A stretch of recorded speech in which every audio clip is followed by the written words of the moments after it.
Yo,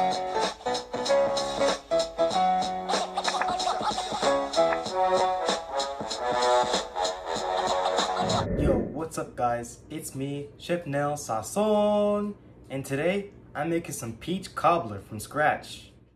This recipe includes oat milk, all-purpose flour, baking powder, sugar, pumpkin pie spice, ground cinnamon, pure vanilla extract, 2 cans of peaches, and a stick of butter. Preheat your air fryer toasted oven to 350 degrees for 50 minutes. Just pop that stick of butter into the air fryer toasted oven and let it melt in the pan. Easy peasy. First, we're going to start by using the dry ingredients in the bowl. Our first dry ingredient is flour. Toss in a cup of flour into the bowl. This is for the crust. Next is our second dry ingredient, which is going to be sugar. Throw in a cup of sugar into the bowl. You don't want to add too much or too little. Our third dry ingredient is 1.5 teaspoons of baking powder. This helps the dough rise and become light and fluffy. Our fourth dry ingredient is going to be 1 teaspoon of cinnamon. This adds a warm and cozy flavor to the peach cobbler. And last but not least, we are going to add a teaspoon of pumpkin pie spice. Just to let you know, this is optional. You don't have to use this, but I use it to add more flavor. Now, give all the dry ingredients a good mix to blend all those delicious flavors together. Now, the wet ingredients. You can either use whole milk or oat milk if you're lactose intolerant. And our last wet ingredient is going to be 1 teaspoon of vanilla extract. What I'm doing right now is known as the milk and vanilla extract method, which is meant to be done before putting into the dry ingredients. Time to bring those wet ingredients to the party in the bowl of dry ingredients. Mix it all up and let the flavors dance together. It's okay if your batter is too thin. Don't worry about that. Just stir it in and it's going to have some lumps in it. And you don't have to worry about that either. That's how simple it is. By now, my butter has turned into a beautiful golden liquid. Make sure it's all over the bottom. Look how simple this is. Look how thin this batter is.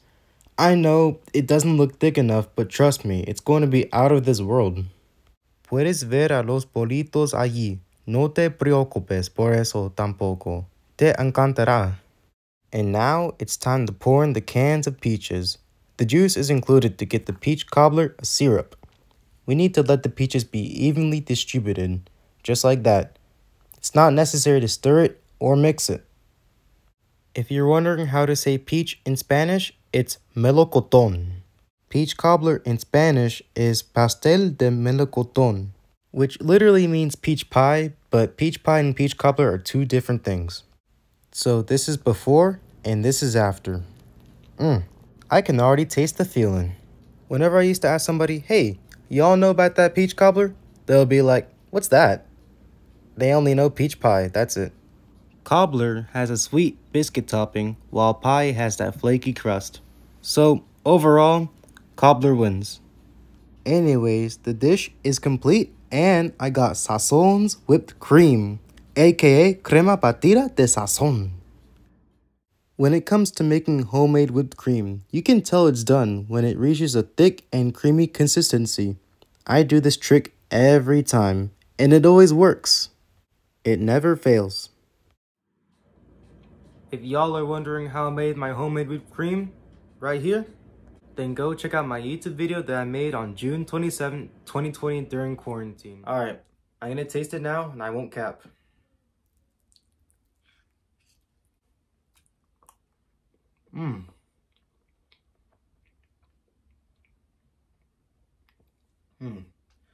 What a delightful taste.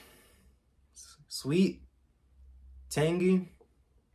It's way better than the store brand too.